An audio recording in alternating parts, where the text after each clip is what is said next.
ఈ రోజు నాడు గణిత దినోత్సవం జరుపుకుంటున్నాం కదా. కారణం ఎవరు జరుపుకుంటున్నాం మనం?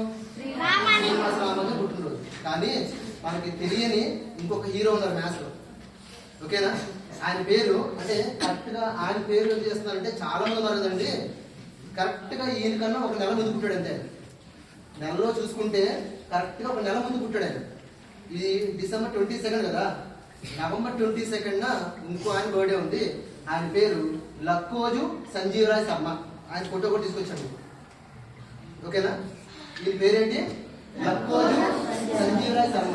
ఈయన కడప జిల్లా వాసి. అయితే ఈయనకు గొప్పతనం ఏంటంటే చెప్పమంటారా? ఈయన పుట్టినప్పుడు చాలా వీక్గా పుట్టాడు.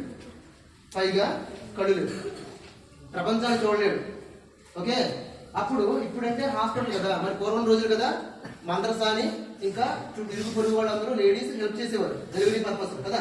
మరి అప్పుడు ఈ బాబు పుట్టినప్పుడు వాళ్ళు ఏం చెప్పారంటే, ఏమండి ఈ అబ్బాయి పుట్టి గుడ్డివాడు, ప్రపంచాన్ని చూడలేడు, ఆరోగ్యం బాగా అస్సలు బాగాలేదు, ఒకవేళ తిని బతికించడానికి ట్రై చేసిన జీవితాంతం మాత్రమే ఉంటాడు హాస్పిటల్లో. ఇటువంటి వాడిని మనం జీవితాంతం కాపలాగడం కష్టం కాబట్టి దాన్ని దయచేసి చంపేయమని సలహా ఇచ్చారు. ఎవరు? మంత్రసాని ఇంకా ఇరుగు పొరుగు. ఇంకా చేసేది లేక తల్లిదండ్రులు చాలా బాధతో ఉన్నప్పుడు ఇంకా వాళ్ళు ఏంటంటే ఒక వడ్ల గింజలు ఉంటాయి కదా, ఒక కొన్ని వడ్ల గింజలు తీసుకుని ఈ అబ్బాయి గొంతులో వేసాడు చంపేద్దామనేసి. ఆ బాబు బై గాడ్ చేసి ఏం చేశాడంటే అవన్నీ నేను చేశాడు, చనిపోలేదు. ఓకే, ఇంకా తల్లిదండ్రులు వేరే ఆప్షన్ లేదు. ఓకే, అందువల్ల ఏం చేశారంటే ఆ అబ్బాయిని అలాగే ఉంచారు. ఆ బాబుకి ఒక అక్క కూడా ఉంది. ఆవిడ ఆరోగ్యవంతురాలే. ఓకే, పెరిగి పెద్ద అయ్యే కొద్దీ అక్క ఏమో స్కూల్కి వెళ్ళేది, ఈ బాబు ఏమో ఇంట్లోనే ఉన్నాడు. వీడి కదా ప్రపంచంలో రంగులు ఉంటాయని లేకపోతే నెంబర్స్ ఉంటాయి, అవి ఎలా ఉంటాయో ఏమీ తెలియదు. అయితే కళ్ళు లేకపోయినా సరే చదువు అంటే ఎంత ఇంట్రెస్ట్ అంటే అక్క డైలీ స్కూల్కి వెళ్ళి వచ్చేది సాయంత్రం పూట. నేను అక్కడ తీసుకునేవాడు. అసలు వేళ స్కూల్లో ఏం చెప్పారు అంటే ఆ పాప తెలుగులో ఏం చెప్పారో అవన్నీ బయట చదివింపించేది. జనరల్గా ఏమవుతుందంటే కళ్ళు లేని వాళ్ళకి కూడా చదువుకునే అవకాశం ఈ రోజుల్లో ఉంది. ఓకే, వాళ్ళకి ఒక లాంగ్వేజ్ ఉంటుంది కదా, దాన్ని బ్రైలీ లాంగ్వేజ్ అంటారు. అంటే టచ్ చేస్తే తెలుస్తుంది ఆ అక్షరం ఏంటో. 1 కానీ 2 కానీ 3 కానీ ఉంటాయి కదా, వాళ్ళ నెంబర్స్ వాళ్ళకి ఉంటాయి. అవి టచ్ చేస్తే ఆ ఫీల్ బట్టి చెప్తారు ఈ నెంబర్ ఏంటంటే. మరి ఆ రోజుల్లో ఆ లాంగ్వేజ్ కూడా లేదు. అయితే అక్క ఏమో డైలీ ఇంటికి వచ్చేసి ప్రతి సబ్జెక్టు పైకి చదివేది. ఈ బాబు విని దాన్ని గ్రాప్ చేసేవాడు. అలా జరుగుతున్నప్పుడు ఇతను తెలియకుండానే మ్యాథ్స్ బాగా అట్రాక్ట్ అయిపోయాడు. ఎంత అట్రాక్ట్ అయిపోయాడంటే ఒక పెద్ద గుణకారం కానీ డివిజన్ కానీ లేకపోతే ఒక ఎడిషన్ కానీ ఏమి ఇచ్చినా అక్క కన్నా ముందు తిని చెప్పేసేవాడు చిన్నప్పుడు. సో అప్పుడు పేరెంట్స్ తినలో ఉన్న టాలెంట్ గుర్తుపెట్టారు. ఓహో, అంటే తిను మ్యాథ్స్ బాగా చేస్తున్నాడు అనేసి. అయితే తను అలా పెరిగి పెద్ద అయ్యే కొద్దీ కూడా ఆ రోజుల్లో మనకి హ్యూమన్ కంప్యూటర్ అనేవారు కాబట్టి తెలుసా ఎవరో? శకుంతలాదేవి. శకుంతలాదేవికి ఈయనకి పోటీ పెడితే ఈయన నెగ్గాడు. హ్యూమన్ కంప్యూటర్ ఓడిపోయింది. ఆవిడే ఒప్పుకుంది స్వయంగా ఒప్పుకుంది. ఆయన నేను ఓడించలేను, ఆయన నాకన్నా తెలియని వాడు అనేసి.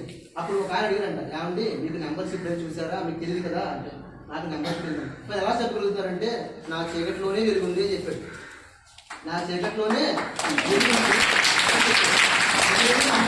అంటే అప్పుడు ఏం చెప్పాడంటే నాకు అది ఒక దేవుడి ఇచ్చిన వరంలా భావిస్తున్నాను, ఇందులో నాకు టాలెంట్ ఏమీ లేదు, నాకు దేవుడి ఇచ్చిన వరం అది. కాబట్టి ఎంత పెద్ద లెక్క ఇచ్చినా ఆయన చాలా అవలంగా చెప్పేవాడు. అయితే దీనికి ఒక చిన్న ఎగ్జాంపుల్ చెప్తాను. ఎలా అంటే మనకి అష్టావధానం, శతావధానం, సహస్రావధానం అని ఉంటాయి.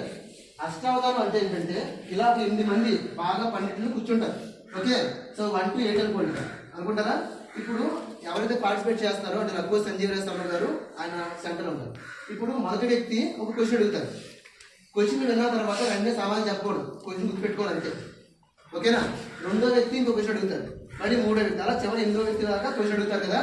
అడిగినప్పుడు మళ్ళీ ఈ వ్యక్తి అంటే మన లక్కోజు సంజీవరాయ్ శర్మ గారు అవన్నీ గుర్తుపెట్టుకుని మొదటి వ్యక్తి దగ్గరికి వచ్చి ముందు ఆ సార్ అడిగిన క్వశ్చన్ రిపీట్ చేయాలి. ఫస్ట్ ఆన్సర్ కాదు, ఫస్ట్ నేను బలానా క్వశ్చన్ వేసాడు నన్ను అని క్వశ్చన్ రిపీట్ చేసి అప్పుడు ఆన్సర్ చెప్పాలి.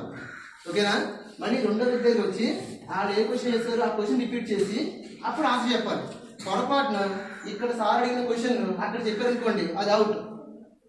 అంటే క్వశ్చన్ గుర్తుపెట్టుకోవాలి, క్వశ్చన్ ఆర్డర్ గుర్తుపెట్టుకోవాలి, దానికి ఆన్సర్ గుర్తుపెట్టుకోవాలి. అలాగే 8 మంది క్వశ్చన్స్ వేస్తున్నప్పుడు నేను చెప్పగలిగితే దాన్ని ఏమంటారు? అష్టావధానం అంటారు. ఓకేనా? అదే 100 మంది వరుస కూర్చుంటే ఇదే గేమ్ ఆడితే దాని శతావధానం. ఒక 1000 మంది కూర్చుంటే సహస్రావధానం. లక్కోటి సంజీవ శర్మ గారు 6000 సార్లు కన్నా పైన. ఎన్నిసార్లు?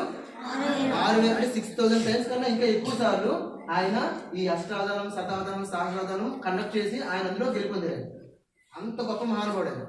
ఆ రోజుల్లో మన ప్రధాని జవహర్లాల్ నెహ్రూ గారు ఒక రోజు కావాలి ఆయన వర్క్స్ అన్ని కూడా ఆయన ఏం చేయకుండా అటెండ్ అవ్వకుండా ఈయన బెంగళూరులో ఇటువంటి ప్రోగ్రామ్ కండక్ట్ చేస్తున్నప్పుడు ఈ కావాలి అటెండ్ అయ్యారు. స్వయంగా చూద్దాం ఆయన ఎలా చెప్తున్నారో చూద్దాం అనేసి.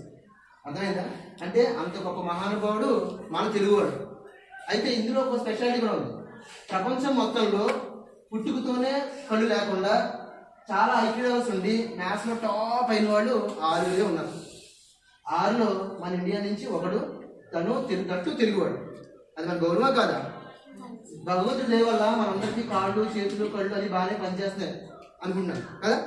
మరి కళ్ళు లేని ఆయనే స్కూల్కి వెళ్ళకపోయినా అంత బాగా చదువుకుని అంత బాగా చేసి మరి అంత ఫేమస్ అయినప్పుడు మనం కూడా అందులో కనీసం 50% ట్రై చేయొచ్చు. తప్పలేదు కదా. అంటే శ్రీనివాస రామానుజన్ గారు బర్త్డే కదా ఈవేళ. మరి ఆయన గురించి చెప్పుకోవాలి. ఆయన ఏం చెప్పాడంటే, శ్రీనివాస రామానుజన్ గారు